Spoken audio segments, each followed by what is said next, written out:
तर महिला आणि बालविकास मंत्री आदिती तटकरेंनी रखडलेल्या मुंबई गोवा महामार्गाची पाहणी केली।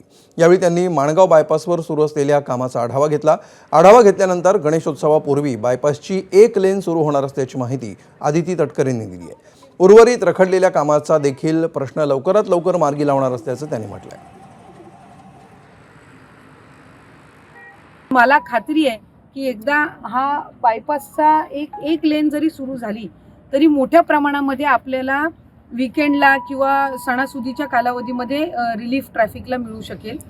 आणि सध्याच्या त्यांच्या DPR मध्ये किंवा आधीच्या त्यांच्या अंदाजपत्रकामध्ये ज्या ज्या बाबी त्यांनी नमूद केलेल्या होत्या त्याचं काम त्यांनी गतीने करून मग ज्या राहिलेल्या काही त्रुटी असतील किंवा आणखीन काही कनेक्टिंग लिंक्स असतील, काही मोऱ्या असतील ज्या आपल्याला आणखीन एक्सपॅन्ड कराव्या लागतील, याचा स्वतंत्र DPR तयार करण्याचे आदेश सुद्धा त्यांना केंद्रीय मंत्री महोदयांनी सुद्धा दिलेले आहेत।